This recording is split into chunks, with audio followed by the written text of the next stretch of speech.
Ter 1311. Si Sebastian ay hindi nagpatinag, nagsisinungaling sila. Pinagsamantalahan ako. Manahimik ka. Napakaraming saksi ang nakakita nito sa kanilang sariling mga mata, at naglakas loob ka pang mag-deny. Sigaw ni Maxwell at Neil 8 ang kanyang depensa. Ginoong Hackney, hindi mo ako mahatulan batay lamang sa kanilang salita, sagot ni Sebastian. Sige. Sabihin mo nga. Anong ebidensya meron ka para linisin ang pangalan mo? Single ni Maxwell. Sebastian ay huminto sandali bago sumagot, wala akong ebidensya, pero maaari ko silang harapin ng personal. Harapin sila. Sige. Bibigyan kita ng pagkakataong iyon. Lumingon si Maxwell sa grupo ng mga disipulo mula sa bundok ng espada. Alin sa inyo ang lalapit upang harapin siya? Isang disipulo ang humakbang pasulong. Gagawin ko ito. Tumingin si Sebastian sa kanya at sinabi, sinasabi mong nakita mong pinatay ko si Klaus sa iyong sariling mga mata. Nasaan ka nang mangyari iyon? Nandyan lang ako malapit. Nakita ko kayong nag-aaway ni Klaus, at saka mo siya pinatay, sagot ng disipulo. Tinanong ni Sebastian, sigurado ka bang pinatay ko siya? Sumagot ang disipulo ng walang pag-aalinlangan, oo. Sigurado ako. Tumawa si Sebastian at sinabi, nagsisinungaling ka. Hindi mo talaga nakita na pinatay ko si Klaus. Sinasabi ko ang totoo, ang sabi ng disipulo ng may kabigatan. Sumagot si Sebastian, walang dahilan para magtalo. Alam kong nagsisinungaling ka. Sino ang nagutos sa iyo nito? Walang sino man. Lahat ng sinabi ko ay totoo. Ginoong Hackney, hinihimok ko kayong parusahan ang mamamatay tao, sabi ng disipulo, pinagtibay ang kanyang akusasyon. Nena si Sebastian nang marinig iyon. Alam niyang ang mga disipulo mula sa bundok ng Taybak ay sumusunod sa mga utos ni Maxwell upang ipahamak siya. Nangitim ang mukha ni Maxwell. Sebastian, pinatay mo ang kapwa-disipulo, at malinaw ang ebidensya. Sasama ka sa akin sa enforcement hall. Ginoong Hackney, huwag mong isipin na hindi ko alam na inutusan mo siyang i-frame ako, galit na sabi ni Sebastian. Lahat ay nagulat nang marinig iyon. Naglakas loob si Sebastian na akusahan si Maxwell. Ang kanyang kapal ng mukha ay hindi kapanipaniwala. Mabilis na humakbang si Pauline at nagmakaawa, Ginoong Hackney, pakiusap, pag-isipan niyo ulit. Hindi ganong klaseng tao si Sebastian. Siguradong may hindi pagkakaintindihan. Binigyan siya ni Maxwell ng matalim na titig. Wala kang karapatan dito. Sebastian ay humalaklak, at ang kanyang boses ay puno ng pang-aasar habang sinabi niya, nagpadala ka ng 2 elite na disinulo para patayin ako. Umamin na sila na kumikilos sila ayon sa iyong mga utos. Si Maxwell ay sandaling nagulat, ngunit lalo lamang nitong pinatibay ang kanyang determinasyon na alisin si Sebastian. Hindi ko alam kung ano ang sinasabi mo, malamig niyang sinabi. Pero ang ebidensyang nagpapatunay na pinatay mo ang iyong mga kapwa-disipulo ay hindi mapapasinungalingan, sasama ka sa akin sa silid ng pagpapatupad para sa iyong parusa. At kung tumanggi ako? Tanong ni Sebastian. Alam na alam niya na ang pagpunta sa enforcement hall ay nangangahulugang ilalagay niya ang kanyang buhay sa kamay ng iba. Walang paraan na pupunta siya ng kusa. Kung tatanggi ka, lalabag ka sa batas. Lalong magiging masama ang iyong krimen, at wala akong ibang pagpipilian kundi ikaw mismo ang hulihin, matuwid na pahayag ni Maxwell, kahit na lihim siyang ngumingiti. Alam ng lahat ng nanonood kung ano ang nangyayari. Malinaw na si Maxwell ay sadyang tina-target si Sebastian. Gayunpaman, walang nagsalita. Walang sino man ang handang magalit sa isang nakatatandang miyembro ng panloob na sekta para sa isang taong hindi naman nila kano-ano. Muling humakbang si Pauline, ngunit hindi siya pinansin ni Maxwell. Tinitigan ni Maxwell si Sebastian at malamig na sinabi, ito na ang iyong huling babala. Sumama ka sa akin sa enforcement hall para sa iyong parusa. Kung tumanggi ka, ituturing itong isang akto ng rebelyon. May karapatan akong patayin ka sa lugar. Chapter 13:12. Malinaw ang hangarin ni Maxwell na pumatay, parang handa na siyang umatake anumang sandali. Lahat ay tumingin kay Sebastian ng may awa at simpatiya. Bilang isang bagong disipulo, kahit gaano siya ka-talented, Ang pagyurak sa isang nakatatandang miyembro ng panloob na sekta ay parang paglagda sa kanyang hatol sa kamatayan. Ginoong Hackney, akala mo ba talaga na magagawa mo ang lahat ng gusto mo? Pang-aasar ng ngiting sabi ni Sebastian. Bagaman si Maxwell ay isang nakatatandang miyembro ng panloob na sekta, siya ay nasa ilalim ng ranggo. Malamang na mas mahina pa siya kay Adam. Nakakatawa na akala ni Maxwell na kaya niyang patayin si Sebastian. Parang naghahanap ka ng kamatayan. Kung yun ang gusto mo, masaya akong ibigay yan. Handa na si Maxwell na kumilos. Pero bago siya makagalaw, may narinig siyang matalim na boses mula sa malayo. Sandali. Lumingon ang lahat upang makita ang isang marikit na babae na lumulutang sa hangin. Ang kanyang presensya ay tila isang diwata na sumasakay sa hangin, wala nang iba kundi ang banal na dalaga, Anastasia. Handa na si Sebastian na ipakita ang kanyang lakas at turuan si Maxwell ng leksyon, ngunit hindi niya inaasahan na darating siya. Mas mabuti na lang iyon para sa kanya. Sa ngayon, kahit papaano ay may tatago pa niya ang kanyang kakayahan. Greetings, Holy Maiden. Lahat ay mabilis na yumuko bilang paggalang. Bagaman siya rin ay isang disipulo, siya ang may pinakamataas na ranggo sa mga babaeng disipulo. Ang kanyang antas ng pagsasanay ay mataas, at ang kanyang katayuan ay higit na mataas kaysa kay Maxwell. Kahit si Maxwell ay napilitan magpatira pa. Ngumiti siya at sinabi, "Banal na Birhen, ano ang nagdala sa iyo dito?" Tumingin siya sa kanya at nagtanong ng mahigpit, "Anong nangyayari dito?" Itinuro ni Maxwell si Sebastian. Pinatay niya ang ilan sa ating mga kapwa-disipulo sa lihim na kaharian, kabilang ang isang elite na disipulo. Balak kong dalhin siya sa enforcement hall para sa paglilitis, pero tumanggi siyang magsisi at tumanggi sa batas. Malapit ko na siyang patayin bilang halimbawa sa iba. Lumingga si Anastasia kay Sebastian. Totoo ba iyon? Ngumiti siya ng bahagya.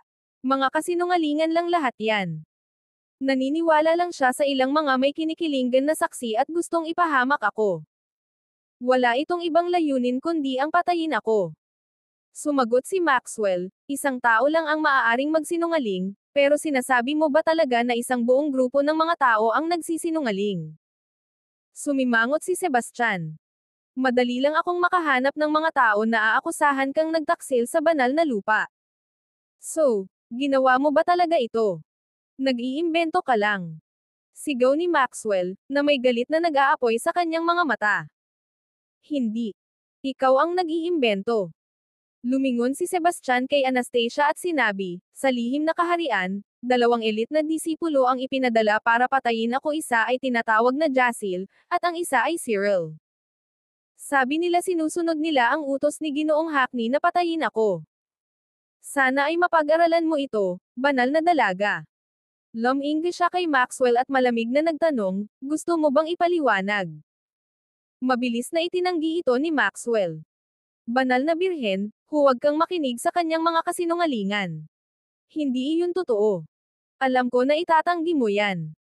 Buti na lang na itala ko ito gamit ang memory orb, sagot ni Sebastian habang inilabas ang isang orb.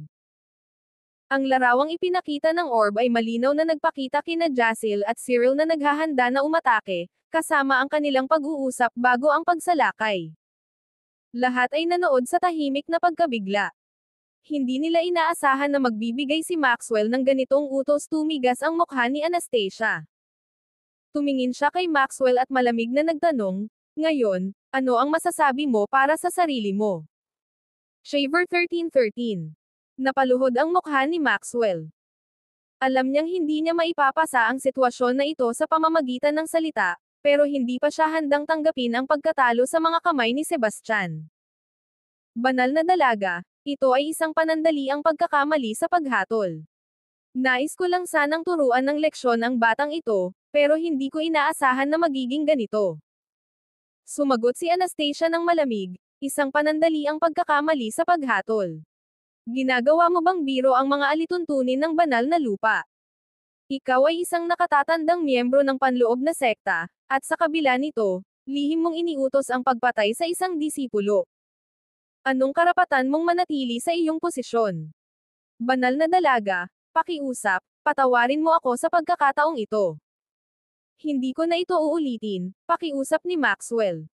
Anastasia, sinabi ng walang pakialam, iuulat ko ito sa banal na Panginoon. Pumunta ka sa bulwagan ng pagpapatupad at hintayin ang iyong parusa. Nawala ang kulay sa mukha ni Maxwell, at takot ang pumuno sa kanyang mga mata. Alam niyang tapos na ang kanyang karera. Hindi lamang niya mawawala ang kanyang posisyon bilang nakatatanda kundi maaari pa siyang harapin ng mas mabigat na parusa. Lalong lumalim ang galit na naramdaman niya kay Sebastian. Pagkatapos umalis ni Maxwell, humarap si Sebastian kay Anastasia. Salamat, si Sebastian kay Anastasia. Salamat, banal na dalaga. Walang anuman. Ang mga ginawa niya ay tiyak na gawa ng banal na anak. Sa totoo lang, kasalanan ko ito dahil nahatak kita dito. Huwag mag-alala. Gagawin ko ang lahat para protektahan ka. Sa sinabi niya iyon, lumingon siya at umalis. Hindi kalayuan, huminga ng maluwag si Pauline. Ang lapit na noon. Kung hindi dumating ang banal na birhen, maaaring naging masama ang lahat. Tumanggo si Sebastian bilang pagsang-ayon. Kahit na sapat na ang lakas niya ngayon para madaling talunin si Maxwell, alam niya na kung lalala ang sitwasyon, mahihirapan siyang manatili sa Violette Sacred Ground. Bagaman nakuha na niya ang sinaunang teknik, hindi pa siya nagplano na umalis hindi pa bago ang Sovereign Trial. Sebastian ay nalaman lamang ang tungkol sa Sovereign Trial matapos sumali sa Violette Sacred Ground. Nakatakdang maganap ito sa Ascendant Isle. Ang Sovereign ang tanging kilalang emperador sa Perpetual World. Siya ay isang maalamat na figure mula 100,000 taon na ang nakalipas. Ang Ascendant Isle ay naging santuwaryo ng Sovereign bago siya umakyat. Ang pulo na ito ay naglalaman ng maraming kayamanan, kabilang ang mga kaliwanagan, mahika na mga artepakto, mga teknik, mga lihim na aral na iniwan ng Sovereign. Ang kapangyarihan ng Sovereign ay lampas sa imahinasyon, at ang pamana na iniwan niya ay halos imposibleng nakawin. Tanging ang tunay na mapalad lamang ang makakatagpo nito. Ang pagkuha ng pamana ng soberano ay halos imposible, ngunit ang mga nagtagumpay ay aabot sa mga hindi pa nararanasang taas. Maraming sumubok na pumasok sa isla sa mahabang panahon, ngunit ang pagkuha ng pahintulot ay hindi madaling gawain. Ang isla ay pinoprotektahan ng isang walang katapusang hadlang, na isang puwersang nakatagal sa pagsubok ng panahon. Kahit isang eksperto sa makakapasok dito. Ang tanging paraan para makapasok ay tuwing 10 taon lamang kapag ang mga wala pang 100 taong gulang na may hawak ng medalyon ng Sovereign ay binibigyan ng pahintulot. Bagaman ang Sovereign ay umakyat na, ang kanyang mga inapo ay nananatili pa rin. Bawat dekada, namamahagi sila ng limitadong bilang ng mga medalyon na ito. Karamihan sa mga Sovereign Medallions na ito ay ipapamahagi sa 16 na sagradong lupain, 18 super pamilya, at 5 pamilyang maharlika.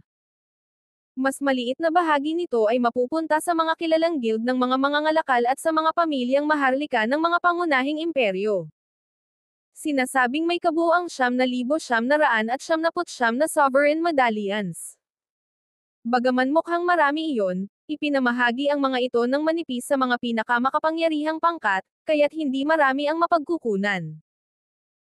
Ang mga paksiyong ito ay nag-iiba-iba sa kapangyarihan, kung saan ang Violette Sacred Ground ay itinuturing na isang mid-tier na paksyon, binigyan lamang sila ng 120 medalyon. Bilang isang pribadong alagad, alam ni Sebastian na karapat-dapat siya sa isa sa mga ito.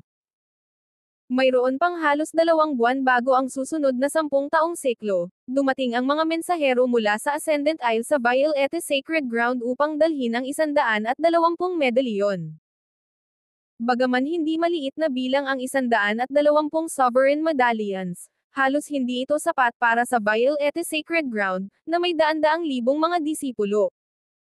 Kahit hindi pa isinasama ang mga panlabas at panloob na disipulo, higit sa 800 na elite na disipulo lamang ang naroon.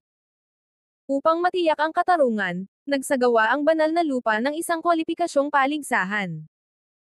Anumang elite na disipulo ay maaaring lumahok, at ang mga nangungunang 120 na matatapos ay makakatanggap ng Sovereign Medallion. Chapter 13-14 Ang ilang individual ay hindi na kailangang sumali sa kompetisyon, kabilang ang banal na anak at banal na dalaga, mga pribadong alagad, at ang mga nasa top 20 sa Phoenix List. Ang Phoenix List ay isang elitistang ranggo na itinatag ng Violete Sacred Ground para sa mga pangunahing disipulo nito, na naglalaman ng kabuoang 100 pangalan.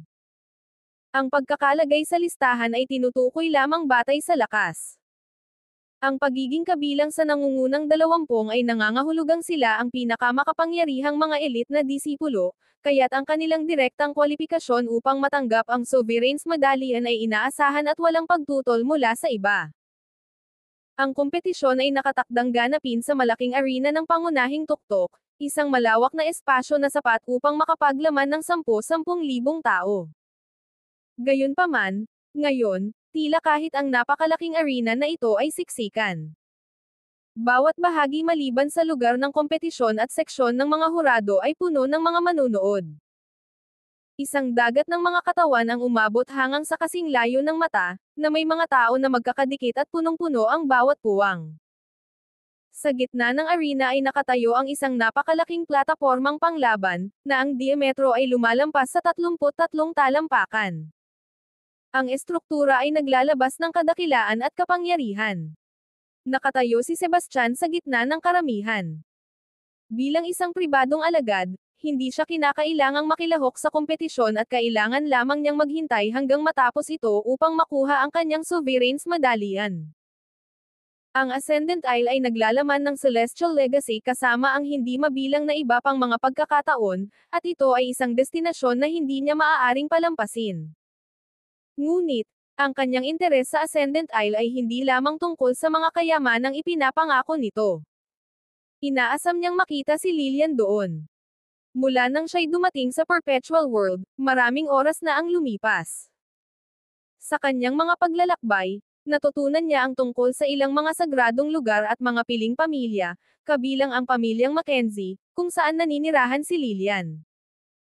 Ang Perpetual World ay tahanan ng 18 super pamilya, bawat isa ay may sinaunang mga lahi na umaabot ng 10,000 taon. Ang kanilang malalim na pundasyon at malawak na yaman ay nagbigay daan sa kanila na maging mga karibal ng mga banal na lupain. Sa mga pamilyang ito, ang pamilya Mackenzie ay namutawi bilang isa sa pinakamakapangyarihan.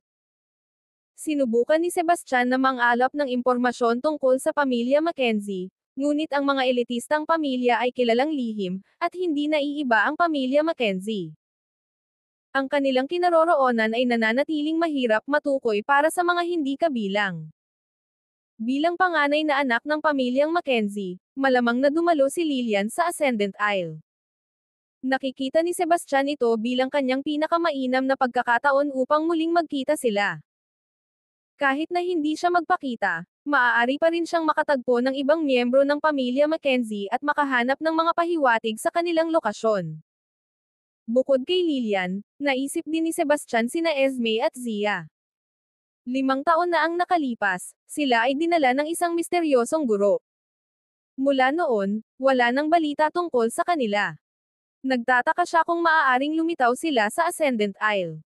Narito ang banal na anak at banal na dalaga. Isang sigaw mula sa madla ang hamatak ng atensyon ng lahat ng dumating sina Porter at Anastasia, na nagdulot ng kaguluhan sa mga manunood. Si Porter ay napakagwapo, naglalabas ng kumpiyansa at karisma na naging idolo ng napakaraming babaeng disipulo. Sa kabilang banda, si Anastasia ay napakaganda, na may biyayang pumukaw sa puso ng maraming lalaking disipulo. Ngunit, sa kabila ng kanilang paghanga, lahat ay nauunawaan na ang banal na anak at banal na dalaga ay mga figure na labis na lampas sa kanilang abot.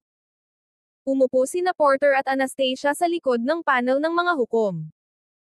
Bagaman teknikal na mga disipulo pa rin sila, ang kanilang lakas at katayuan ay katumbas ng mga panloob na nakatatanda. Pag-upo ni Porter, ilang lalaking disipulo ang lumapit sa kanya. Isa sa kanila ang lumapit at bumulong ng isang bagay sa kanyang tainga at tahimik na itinuro si Sebastian sa karamihan. Sinasundan ang direksyon ng galaw ng lalaki, napadako ang tingin ni Porter kay Sebastian. Ang kanyang mga mata ay agad na nagningning ng galit. Matagal nang hindi gusto ni Porter si Sebastian. 2 araw na ang nakalipas, publiko nang ipinagtanggol ni Anastasia si Sebastian, na naging dahilan upang si Maxwell, ang nasasakupan ni Porter, ay maalis sa kanyang mataas na posisyon at maparusahan ng isang taong pag-iisa. Ang mga insidenteng ito ay lalo lamang nagpalalim ng galit ni Porter. Magayos ng isang tao na pabagsakin siya sa panahon ng kompetisyon, utos ni Porter sa isa sa mga lalaki sa pamamagitan ng kanyang espiritual na pandama. Nagatubili ang lalaki at pagkatapos ay sumagot sa parehong paraan, "Banal na anak, si Sebastian ay isang pribadong alagad at hindi kailangang makipagkumpetensya. Wala akong pakialam. Gawin mo na. Sabihin mo kay Elder Banks na utos ko ito," sabi ni Porter nang may kay-abangan. Si Grady Banks, ang tagapangasiwa ng kaganapan, ay agad na kumilos sa kahilingan ni Porter at tumawag ng isang tao upang ipaalam kay Sebastian ang kanyang bagong pakikilahok sa kompetisyon. Nang matanggap ni Sebastian ang mensahe, nagulat siya at agad na hinanap si Grady. Nakakunot ang noo, tinanong niya, "Elder Banks, bilang isang pribadong alagad, ako ay hindi kasama sa kompetisyon, bakit ako pinapaport?" Sumagot si Grady sa malamig na tono, "Ang iba pang mga pribadong alagad at ang nangungunang 20 elite na disipulo ay hindi kailangang lumahok dahil ang kanilang lakas ay sapat na. Ikaw, sa kabilang banda, hindi ka umabot sa kanilang antas. Kung gusto mo ng kwalipikasyon, kailangan mong patunayan ang iyong sarili sa arena. Siyempre, malaya kang umatras kung hindi mo kaya." Chapter 13-15. Lumingon si Sebastian kay Porter, tanging upang makita ang mapanlit na ekspresyon na nakadikit sa kanyang mukha. Sa sandaling iyon, agad niyang naunawaan kung ano ang nangyayari. Kailangan niyang aminin na talagang kahanga-hanga si Porter, may napakalaking impluwensya na kahit si Grady ay sumunod sa kanya. "Sige. Makikipagkumpetensya ako," sabi ni Sebastian. Pagkatapos ng lahat, sa kanyang kasalukuyang lakas, ang kompetisyon ay walang tunay na hamon para sa kanya. Ang torneo ay kinabibilangan ng mahigit 800 elite na disipulo, kung saan 636 ang nakikipagkumpetensya para sa natitirang 73 pwesto. Ang format ay isang random na pagpili na nagtakda ng mga laban, kung saan ang mga nanalo ay umuusad at ang mga natalo ay natatanggal. Si Sebastian ay nakakuha ng itim na papel na may numerong 5 na nangangahulugang lalaban siya sa ika-5 round. Mabilis na nagsimula ang mga laban. Ang unang kalahok na pumasok sa arena ay si Sierra, na may napakalakas na lakas. Siya ay isang 5 bituin na lesser deity master. Ang kanyang kalaban ay isang lalaking disipulo, na isang 4-star lesser deity master. Siyempre, nanalo si Sierra ng madali. Hindi lahat ay may kakayahang talunin ang mga kalaban na nasa mas mataas na antas ng pagsasanay. Sa karamihan ng mga kaso, ang lakas ng isang eksperto ay malapit na nakatali sa kanilang kasanayan, kung saan ang mas mataas na antas ay natural na nangangahulugang mas malaking kapangyarihan. Bawat laban ay tumagal mula sa ilang segundo hanggang 5 minuto. Hindi nagtagal, si Sebastian na ang sumalang sa entablado. Private apprentice ba si Sebastian? Bakit siya nakikipagkumpetensya? Tanong ng isang tao sa kalituhan. Oh, hindi nyo alam. Na-offend niya ang banal na anak, kaya pinipilit siya ni Elder Banks na makipagkumpetensya. Pero siya ay isang pribadong alagad. Kung matatalo siya sa isang elite na disipulo, napaka-embarrassing noon. Naging pribadong alagad lang siya dahil sa kanyang talento. Narinig ko, siya ay isang pre-lesser deity master. Kahit sino pa ang kanyang kalaban, tiyak na matatalo siya sa isang sadyang hampas. Ang karamihan ay nag-uusap ng masigla, nag-uusap ng sabay-sabay sa mainit na talakayan. Ang kalaban ni Sebastian ay isang 3 bituin na lesser deity master na nagngangalang Nikolai Wilcox. Matangkad at malapad ang balikat, si Nikolai ay may magaspang na mukha na naglalabas ng aura ng takot. Maliwanag na siya ay isang tao na ayaw kalikutin ng mga tao. Habang si Nikolai ay humakbang sa entablado, ang kanyang tingin ay dumaan kay Sebastian na may hindi maikukubliing pagharnak.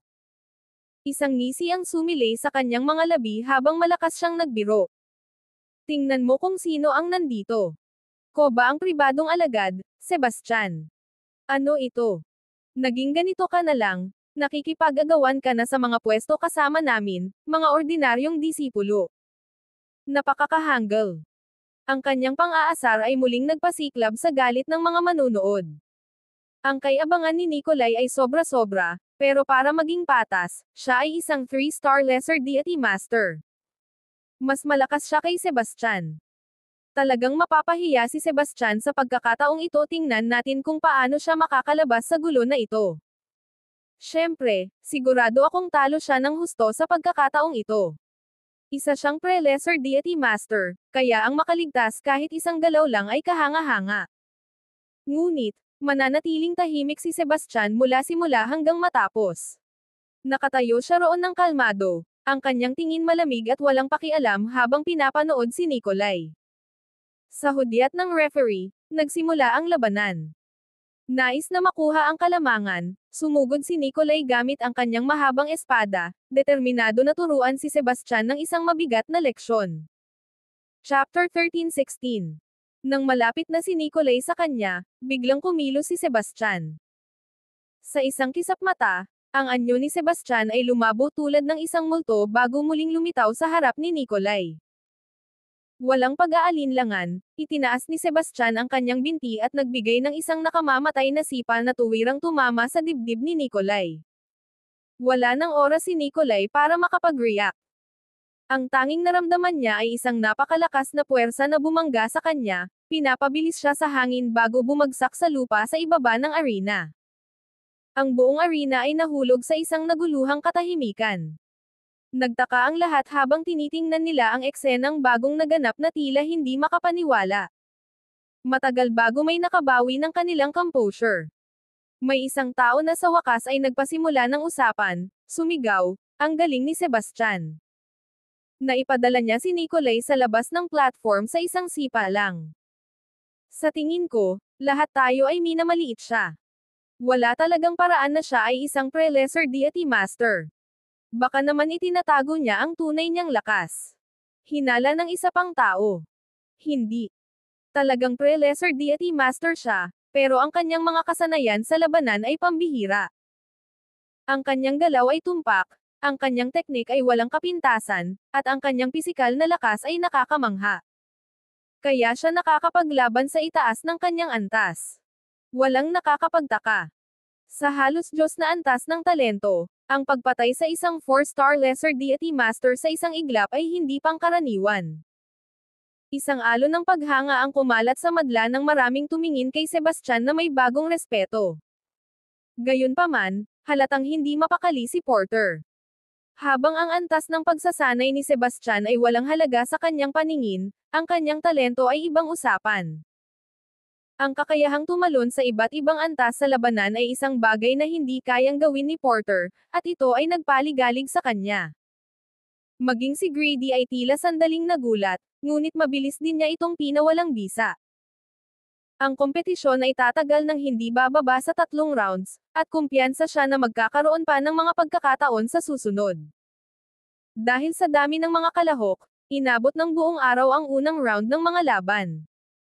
Nang gabing iyon, nagpunta si Grady sa tahanan ni Porter. "Isang kagalang-galang na pagbisita mula sa iyo, Elder Banks. Patawarin mo ako at hindi kita agad binati," sabi ni Porter habang lumalabas siya upang salubungin siya. Bagaman pareho silang matatanda ng panloob na sekta, madalas na nagpakita ng kay-abangan si Porter kapag nakikitungo kay Maxwell dahil ang kanyang nakahihigit na lakas at katayuan ay nagbigay sa kanya ng kumpiyansa na gawin ito.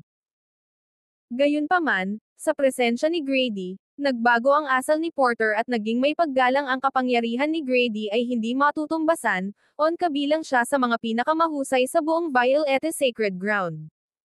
Mayroon siyang antas ng paggalang na kahit si Porter ay hindi maaring baliwalain. Hindi lumabis si Grady sa kanyang mga hangganan. Sa wakas, si Porter ang magiging pinuno ng sekta sa hinaharap. Nag-alok siya ng magalang na ngiti at sinabi, "Napakabait mo, banal na anak. Dumaan ako rito upang ipaalam sa iyo na inayos ko na ang laban ni Sebastian laban sa isang mas malakas na kalaban bukas. Huwag mag-alala, wala siyang pagkakataong makuha ang medalyang sovereign." Ang ekspresyon ni Porter ay naging matalim, Ang kanyang mga salita ay puno ng kahulugan. Elder Banks, sa tingin ko ay maaaring hindi mo naintindihan ang aking mga intensyon. Hindi ko lang gusto na mawala sa kanya ang Sovereign's Medallion. Gusto ko siyang maparalisa o mamatay.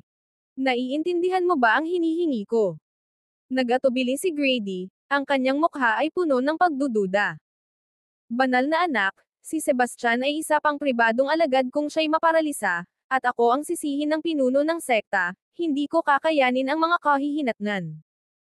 Tumawa si Porter ng malamig at sinabi, ang mundong ito ay umiikot sa interes at kapangyarihan. Hindi maglalakas loob ang pinuno ng sekta na magalit sa iyo dahil sa isang pailay na disipulo. Bukod dito, ang mga aksidente sa mga kompetisyon ay hindi pangkaraniwan. Isinasaalang-alang ito ni Grady at tumango. Talagang tama ka, banal na anak. Alam ko kung ano ang dapat gawin. Kinabukasan, nagpatuloy ang torneo, at ang mga natitirang kalahok ay muling binigyan ng mga kalaban sa pamamagitan ng bagong palaro. Nakuha ni Sebastian ang black number 1 slot, na nagpare sa kanya laban sa isang lalaking disipulo na nagngangalang Armando Donaldson. Go, Ginoong Donaldson. Kayang-kaya mo yan, Ginoong Donaldson. Nang humakbang si Armando sa entablado, ilsang alon ng palakpakan ang sumalubong mula sa madla. Maraming mga babaeng disipulo ang labis na masigasig, ang kanilang mga mata ay kumikislap sa paghanga. Ang ilan ay mukhang handang sumugod sa kanya. Ang kapansin-pansing anyo ni Armando ay hindi may kakaila na sentro ng atensyon. Matangkad at malapad ang balikat, nagdadala siya ng isang aura ng kumpiyansa at biyaya na nagudyok ng paghanga. Ang kanyang matatalim na mga katangian, pinong asal, at walang kahirap-hirap na alindog ay nagbigay sa kanya ng epitome ng karangyaan. Bilang tagapagmana ng isang kilalang pamilya, kasama ang kanyang natatanging talento at malalim na pagsasanay, si Armando ay naging bituin sa hanay ng mga piling disipulo. Hindi na nakapagtataka na mayroon Donaldson. Nang humakbang si Armando sa entablado, isang alon ng palakpakan ang sumalubong mula sa madla. Maraming mga babaeng disipulo ang labis na masigasig, ang kanilang mga mata ay kumikislap sa paghanga. Ang ilan ay mukhang handang sumugod sa kanya. Ang kapansin-pansing anyo ni Armando ay hindi may kakaila na sentro ng atensyon. Matangkad at malapad ang balikat, nagdadala siya ng isang aura ng kumpiyansa at biyaya na nagudyok ng paghanga. Ang kanyang matatalim na mga katangian, pinong asal, at walang kahirap-hirap na alindog ay nagbigay sa kanya ng epitome ng karangyaan. Bilang tagapagmana ng isang kilalang pamilya, kasama ang kanyang natatanging talento at malalim na pagsasanay, si Armando ay naging bituin sa hanay ng mga piling disipulo. Hindi na nakapagtataka na mayroon siyang napakaraming tagahanga na mga babae. Hindi maganda ang sitwasyon para kay Sebastian. Si Armando Donaldson ay nasa ikatlong pwesto sa Phoenix list. Siya ay isang pitong bituin na Lesser Deity Master, higit sa kalahating antas na mas mataas kaysa kay Sebastian. Sa ganitong kalawak na agwat, kahit isang henyo tulad niya ay walang pag-asa. Chapter 13-17. Kung talagang seryoso si Ginoong Donaldson dito, maaari niyang matapos ito sa isang hakbang lamang. Ang mga tao ay tumango bilang pagsang-ayon. Bagaman madaling tinalo ni Sebastian si Nikolai, isang apat na bituin na Lesser Deity Master, sa kanyang nakaraang laban, lahat ay naniniwala na ito ay dahil sa hindi pagbigay halaga ni Nikolai sa kanya. Kung ikukumpara kay Nikolai, si Armando ay tatlong mas mababang antas ang lakas. Kapag inihambing kay Sebastian, mas lalo pang bamuka ang agwat. 7 o 8 antas ang agwat nila, kaya't ito ay isang walang pag-asang laban. Si Porter ay bahagyang ngumiti, malinaw na nasisiyahan sa ayos ni Grady. Gayunpaman, natigilan ang kanyang ekspresyon nang mapansin niya ang nag-aalalang mukha ni Anastasia. Banal na birhen, sino sa tingin mo ang mananalo? Tanong ni Porter. Naniniwala ako kay Sebastian, sagot ni Anastasia matapos ang maikling pag-aalinlangan. Sa kaibuturan, hindi siya gaanong optimistiko, pero mayroong isang bagay sa kanyang pangalan na nagpasiklab ng bahagyang pag-asa sa kanyang puso. Gusto niyang manalo siya, kahit na halos imposibleng mangyari iyon. Parang marami kang tiwala kay Sebastian. Paano kung gawing mas kawili-wili ito sa pamamagitan ng postahan? Tanong ni Porter. Anong klaseng postahan? Tanong ni Anastasia ng instinctively. Magpusta tayo kung sino ang mananalo sa laban na ito, sagot ni Porter. At ano ang postahan? Sagot niya. Sa loob ng 2 araw, ang Skyward Chamber of Commerce ay maghohas ng isang malaking auction. Kung manalo ako, sasama ka sa akin, sabi ni Porter, na isiniwalat ang kanyang tunay na intensyon. Pinaplano na niya ito. Kung makakasama niya si Anastasia, hahanap siya ng paraan para maging kanya ito. Kung sa pamamagitan man ng manipulasyon o mas matinding paraan, determinado siyang angkinan siya para sa sarili niya. Nag-atubili si Anastasia, alam na alam niyang halos wala ng pag-asa si Sebastian na manalo. Hindi ka ba talaga tiwala kanina, banal na birhen? Anong nangyari ngayon? Natatakot ka na ba? Pang-aasar ni Porter. Hindi ako natatakot. Sige, magpusta tayo. Pero kung manalo ako, kailangan mong pangako ang hindi mo na muling babalikan si Sebastian, matigas na sagot ni Anastasia. Alam niyang sinusubukan siyang provokahan ni Porter, pero hindi siya makakapagpatalo. Bukod dito, ang pagkatalo ay magtutukoy lamang na dadalo siya sa auction kasama siya, na siya namang pinaplano na niyang gawin. Deal. Ang mga labi ni Porter ay yumarko sa isang mapagmataas na ngiti, at malinaw na nasisiyahan siya sa kanyang plano. Habang umakyat si Armando sa entablado, pinagdikit niya ang kanyang mga kamay sa likod at tiningnan si Sebastian ng may paghamak. Huwag mong sabihing hindi kita binigyan ng pagkakataon. Kung luluhod ka at hihingi ng awa ngayon, baka isaalang-alang kong paluan ka sa susunod. Ang saya naman. Ganon din ang tiwala ni Nicolay bago ko siya natalo, sabi ni Sebastian ng kalmado. Nang marinig ang kanyang mga salita, humalaklak si Armando.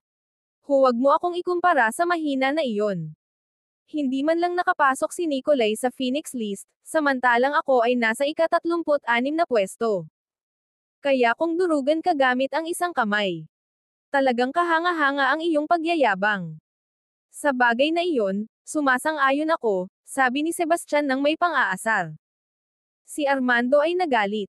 Dahan-dahan niyang piniga ang kanyang mga kamao, nakatitig kay Sebastian ng may matalim na mga mata. Anong karapatan mong questionin ang aking lakas? Sige, tingnan mo ng mabuti. Ipapakita ko sa iyo kung gaano kadali kitang durugan gamit ang isang kamay. Walang sino man sa mga manunood ang nag-isip na mayabang si Armando. Ang agwat sa pagitan ng kanilang mga antas ay hindi matutumbasan, kaya madaling matatalo ni Armando si Sebastian. Karamihan sa mga manunood ay nag-aayos na, sabik na makita kung paano hihiyin ni Armando si Sebastian sa entablado. Hindi lahat ay sabik sa pagkatalo ni Sebastian na inaasahan ng mga tao. Si Pauline ay labis na nag-aalala para kay Sebastian sa sandaling iyon. Gayunpaman, tila lubos na kalmado si Lila. Lumiko siya kay Pauline at sinabi, "Ginang Emerson, nag-aalala ka sa wala. Wala nang laban si Armando sa kanya. Madali lang siyang matatalo ni G. Wilder." Nawala sa salita si Pauline. Lila, hindi mo naiintindihan kung gaano kalakas si Armando. Mas malakas siya kaysa kay Jessa noon. Noong panahong iyon, tinalo lang ni Ginoong Wilder si Jessa sa pamamagitan ng isang mahiwagang artepakto. Ang laban na ito ay hindi nagpapahintulot ng paggamit ng mga espiritual na artepakto na higit sa mid-grade, kaya maliit ang tsansa ni Sebastian. Maniwala ka sa gusto mo. Makikita mo ang kinalabasan sa lalong madaling panahon, sabi ni Lila, ayaw nang makipagtalo pa. Minsan niyang pinagdudahan ang kakayahan ni Sebastian, hanggang sa araw na nasaksihan niyang talunin nito si Adam sa kanyang sariling mga mata. Doon lamang niya natanto ang katotohanan.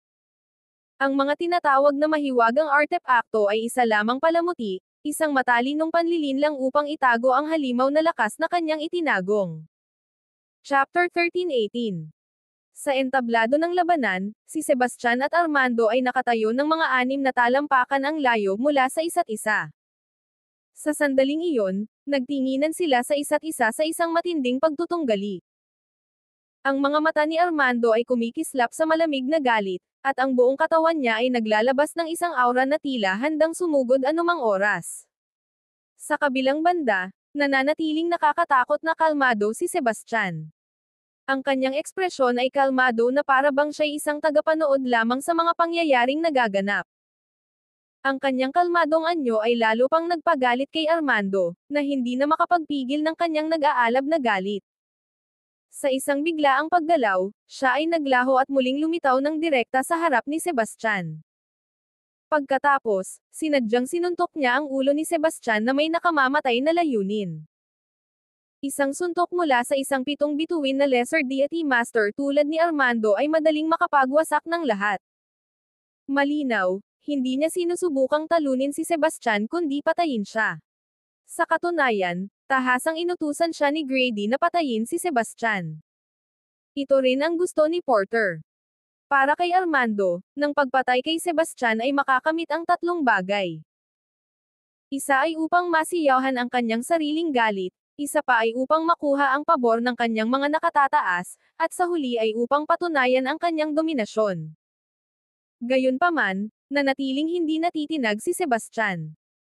Habang papalapit ang nakamamatay na suntok ni Armando, kumilos si Sebastian nang may nakakagulat na katumpakan sa isang maayos na galaw, iniiwasan niya ang atake at tumugon ng mabilis na suntok sa tiyan ni Armando. Lumaki ang mga mata ni Armando sa gulat. Hindi niya inaasahan na magiging kabilas si Sebastian. Agad niyang itinaas ang kanyang braso upang harangin ang palo, ngunit si Sebastian ay isang hakbang na nangunguna. Sa kanyang kabilang kamay, nagbigay siya ng malakas na sampal sa mukha ni Armando. Ang epekto ay brutal. Armando ay hanggal na naglagay ng isang kamay sa likod ng kanyang likod, na naglalayong ipagmalaki ang kanyang naunang pagyayabang na talunin si Sebastian gamit lamang ang isang kamay. Wala na siyang oras para makapag-react. Ang matalim na tunog ng sampal ay umabot sa buong entablado.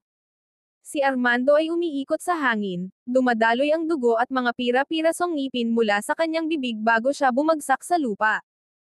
Ang mga manunood ay nagulat.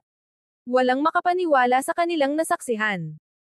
Si Armando ay bumagsak ng higit sa 30 talampakan ang layo na may malakas na tunog, ang kanyang katawan ay tumama sa entablado ng may matinding epekto. Naramdaman niyang sobrang nahihilo siya pagkatapos mag-ikot-ikot. Nahihirapan siyang bumangon, hindi matatag at nalilito, nang makita niyang muli si Sebastian na tahimik na nakatayo sa harap niya.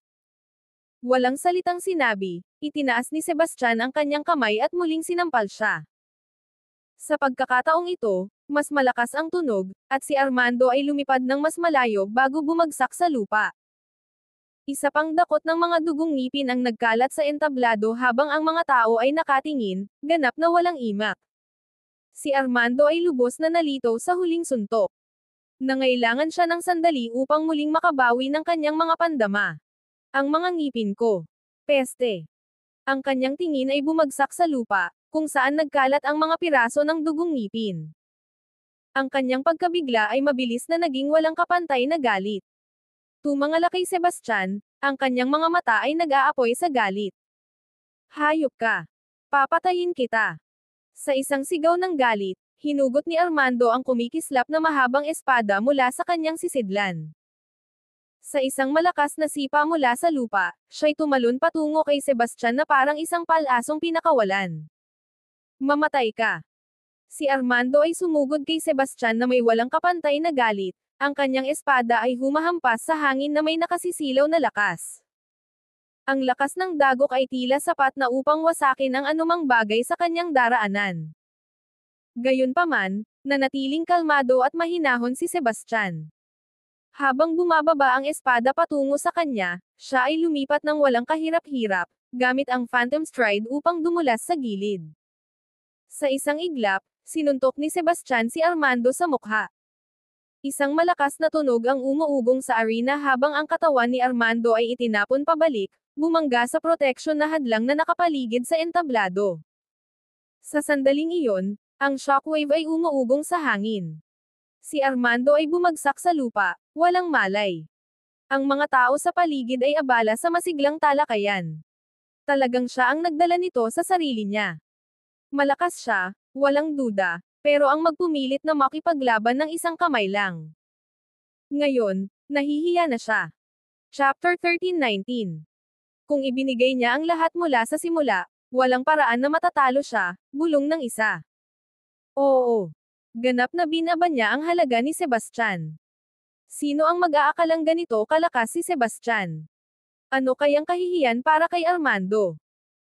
Ang mga tao ay nag-uusap-usapan, binabati ko si Armando dahil sa kanyang kaiabangan, na kanilang pinaniniwala ang nagdulot ng kanyang pagkatalo.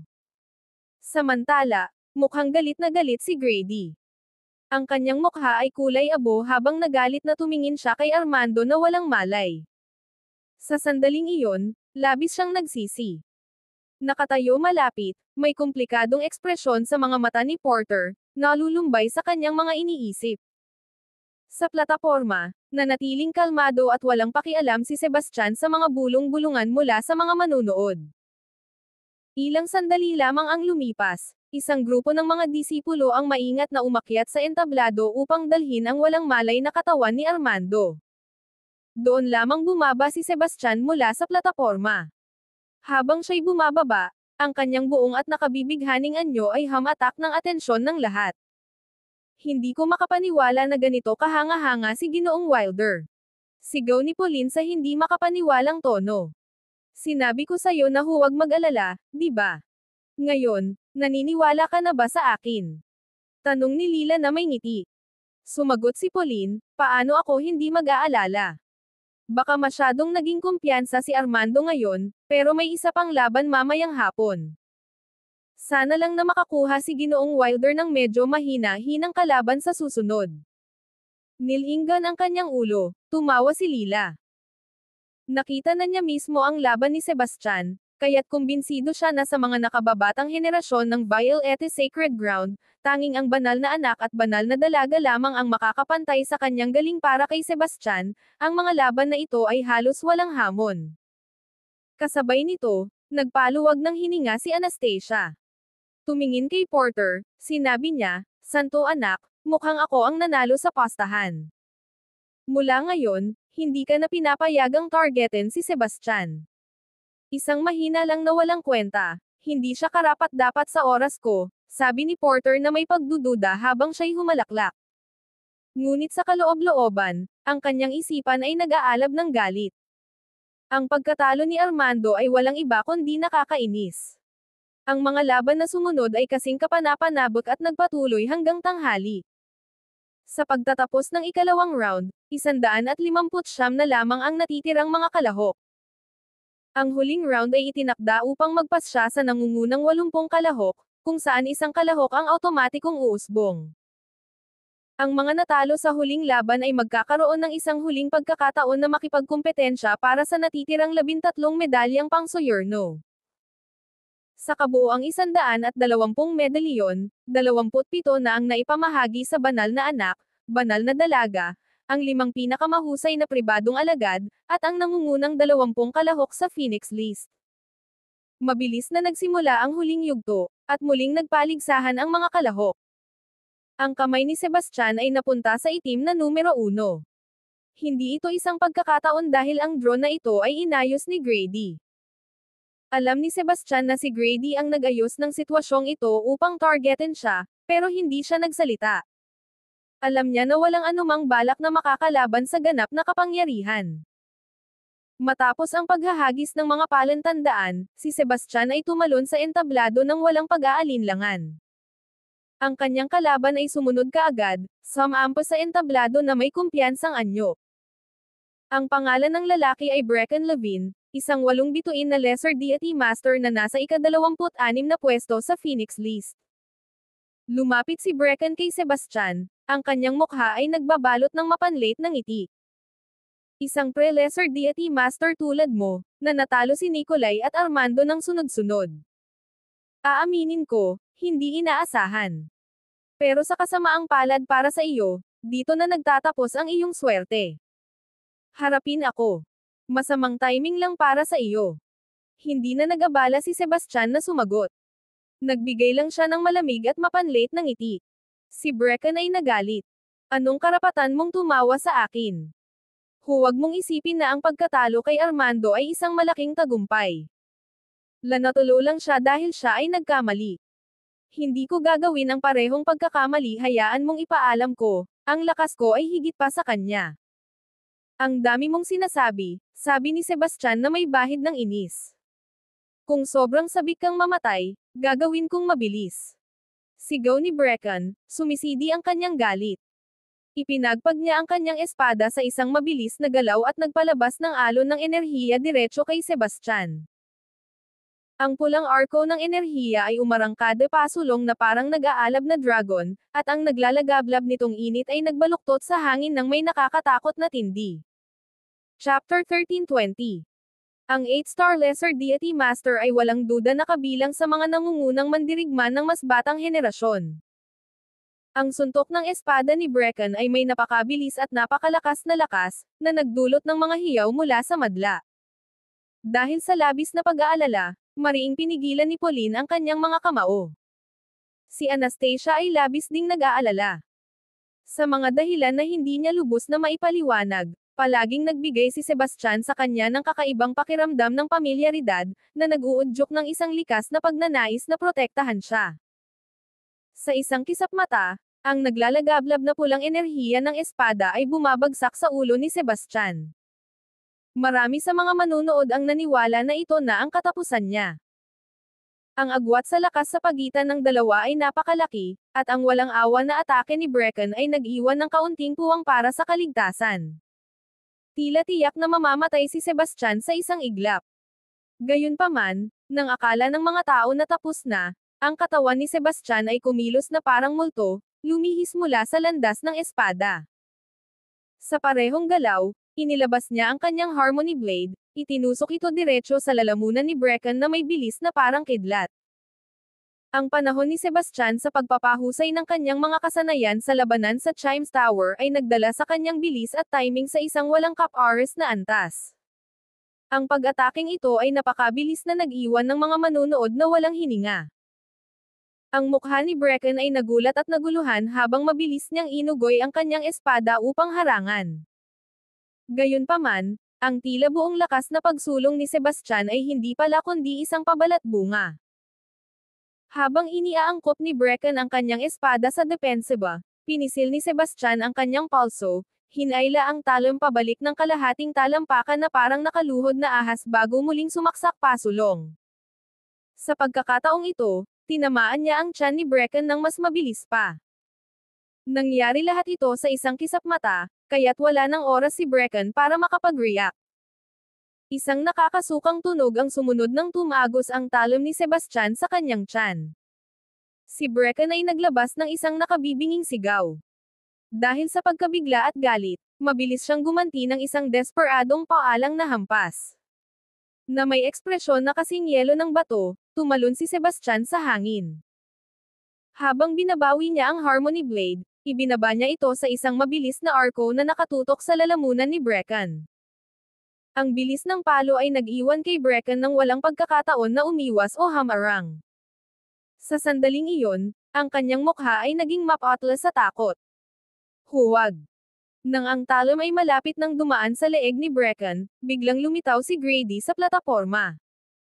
Sa isang galaw ng kanyang kamay, naglabas siya ng isang makapangyarihang suntok na tinamaan si Sebastian mula sa malayo. Napakalakas ni Grady, at ang enerhiyang nagmumula sa kanyang palad ay nakakatakot. Ang napakalakas na puwersa ay nagdulot ng pagyanig sa hangin, na para bang ang mismong tela ng kalawakan ay maaaring magkapunit sa ilalim ng presyon. Ang mga manunood ay namangha sa nakabibighaning pagpapakita ng kapangyarihan. Sebastian ay pwedeng tapusin si Brecken at maiwasan pa rin ang atake ni Grady. Gayunpaman, pinili niyang hindi gawin ito. Naiintindihan niya na ang kanyang posisyon sa Violeta Sacred Ground ay malayo sa pagiging ligtas. Ang pagpatay kay Brecken ay tiyak na magdudulot ng hindi kinakailangang gulo, kaya't lumipat siya sa gilid, iniiwan ang pangwakas na suntok. Nailigtas mula sa tiyak na kamatayan, si Brecken ay biglang pinagpawisan ng malamig. Nag-aapoy ang galit sa kanyang mga mata habang tinatitigan niya si Sebastian, ngunit sa kaloob-looban ng kanyang titig ay may hindi maikakailang bakas ng takot na hindi niya maitatago. Ang mga tao sa ibaba ay natigilan sa pagkabigla. Si Sebastian ay walang kahirap-hirap na tinalo ang isang 8 bituing lesser deity master. Ang kanyang lakas ay hindi kapani-paniwala. Ang talagang nagpaiwan sa kanila ng walang masabi ay ang aura na nagmumula kay Sebastian. Siya ay isa pang pre-lesser deity master. Ang talunin ang isang kasing lakas ni Brecken na may ganitong laking agwat sa pagsasanay ay hindi lang basta milagro. Isang tunay na henyo na malapit na sa antas ng isang Diyos na henyo. Ang makatawid ng ganitong malaking agwat at manalo ng napakadali ay hindi kapani-paniwala. Ang mga tao ay tumanggo bilang pagsang-ayon, sapagkat bihira lamang makakita ng isang tao na kayang makipaglaban sa isa o dalawang antas na mas mataas, lalo na ang isang tao na kayang lumampas ng 3 o 4. Ang ganitong tao ay tiyak na ituturing na isang celestial na nilalang. Talagang nakakabaliw isipin na natalo ni Sebastian ang kanyang kalaban sa pamamagitan ng pag-akyat sa maraming antas. May mga pagdududa tungkol sa potensyal ni Sebastian, may ilan na nag-iisip na baka may sira ang ascension ladder. Gayunpaman, lahat ay ganap ng kumbinsido sa ngayon. Nang akala ng mga tao ay natapos na ang palabas, biglang naglakad si Grady patungo kay Sebastian. Ang nakakatakot na aura na kanyang pinakawalan ay rumagasa tulad ng isang tidal wave, bumabagsak kay Sebastian. Ang noo ni Sebastian ay naguguluhan ng malalim habang ang isang hindi pa nararanasang presyon ay pumuno sa hangin. Sa kanyang kasalukuyang lakas, higit pa sa kayang ipaglaban ni Sebastian ang kanyang sarili laban sa isang 6-star intermediate deity master. Para kay Grady na magpataw ng ganitong matinding presyon sa kanya, kailangan niyang maging hindi bababa sa isang 8 bituin o kahit 9 na bituin intermediate deity master. Ang banal na lupa ay talagang tumugma sa pangalan nito. Kung ganito kalakas si Grady, anong uri ng lakas ang dapat taglayin ni Rory at ng pinuno ng Sacred Ground? Si Grady ay umuusad ng paunti-unti, ang kanyang aura ay lalong nagiging mabigat sa bawat galaw, tila naglalayo na supilan si Sebastian sa pamamagitan lamang ng kanyang presensya.